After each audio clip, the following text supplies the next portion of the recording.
Headlights on the highway. If you only knew, being back here always makes me think of you. When the world is sleeping, do you think of me? My family has been in Texas for generations. On my dad's side, we've been here for at least 5, and on my mom's side, we've been here at least since the 1950s.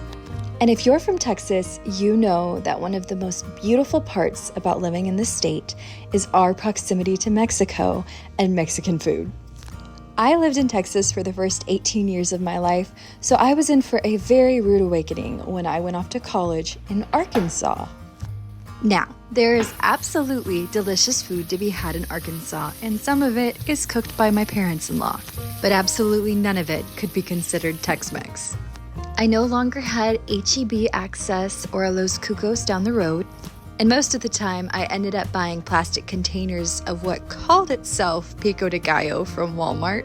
Whenever I came home for school holidays, the first thing that we would do would be to go out for Mexican so that I could get my fix. Times are hard, y'all. I'm not gonna lie. And as much as we love Texas, we have been planning to move for about a decade now, and someday is slowly beginning to look like in the next few years. And I remembered those dark, dark days in North Arkansas and knew that I needed to make preparations. Get my affairs in order, if you will, and learn how to make some decent restaurant-style salsa at home.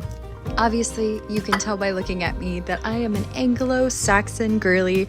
I am never going to be the authority on salsa. However, I am a devoted enthusiast who has tried multiple recipes at home and has come up with an amalgamation that my whole family really does enjoy. So I start with 3 Roma tomatoes, half a white onion, and a jalapeno. Some recipes call for purple onion, and I don't really think you can go wrong. I just have a slight preference for white onion in this kind of recipe. And I put those on the comal to roast for about 10 minutes. You could also put them on any kind of cast iron skillet. Allow them to roast and get a nice char, turning occasionally. This will give you that really good fire roasted flavor later on.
I know that that is one charred onion, and you do not have to get yours quite that done, but it will add a good flavor to the salsa.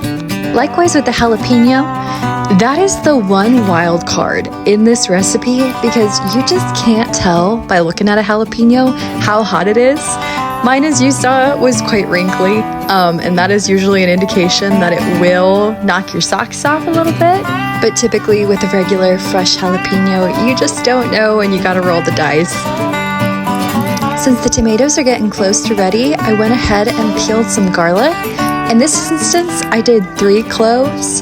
You can adjust that to however much garlic you like.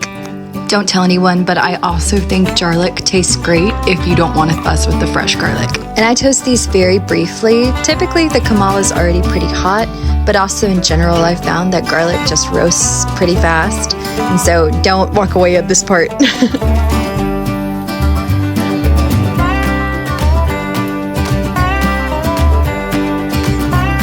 You'll notice that the tomatoes have kind of been rocking and rolling as they've been cooking. I like to push them up against the side of the camal to get those edges that don't make as much contact with the surface of the pan.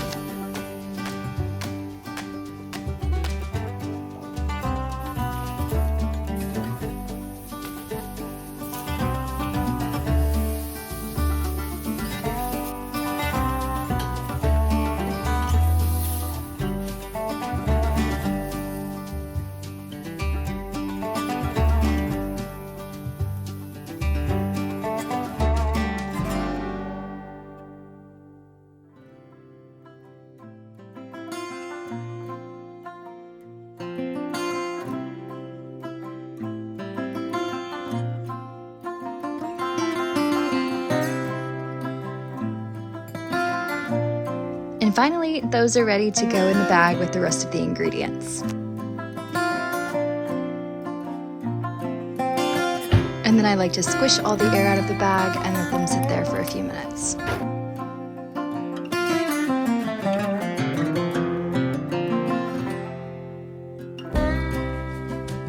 Now it's this next ingredient that I've found really makes a home recipe taste like the salsa that I grew up loving. Dried chiles de árbol.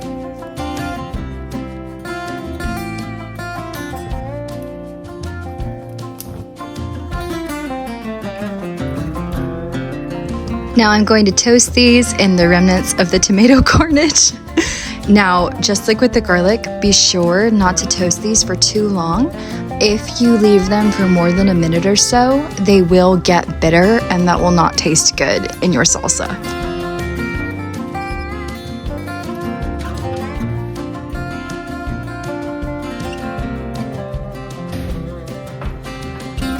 Now, I found it's most convenient to combine all my ingredients in a food processor, but you could do this just fine in something like a blender.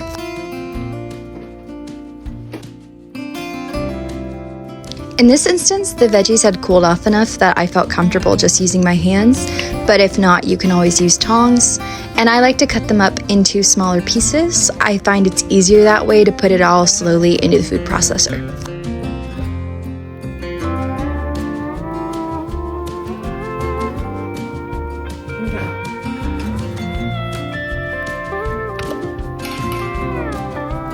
And because this food processor is technically too small for this amount of food, I am adding the ingredients in bit by bit.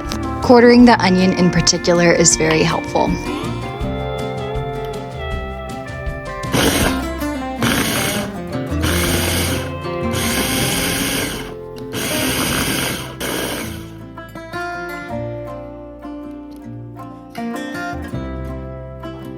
Once the first half is pretty smooth, I go ahead and add in the rest of the ingredients.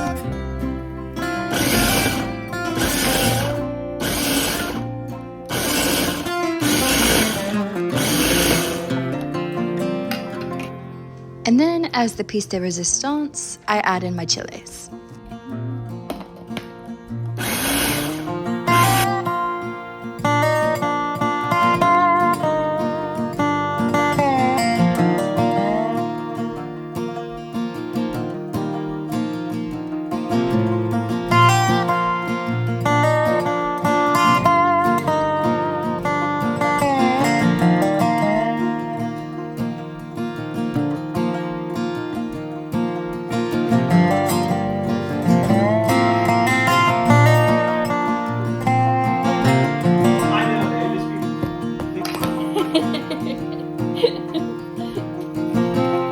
And then I add in a generous helping of cumin and salt.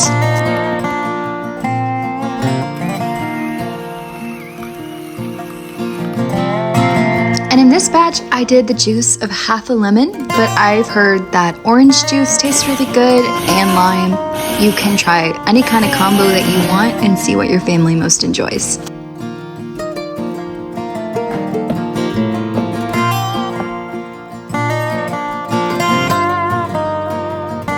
Living multi-generationally is an ever-present reminder of your own personal history.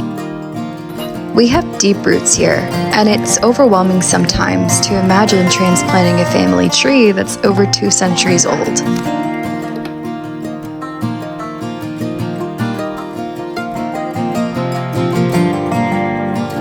But that's the beauty of home recipes. They can come with us.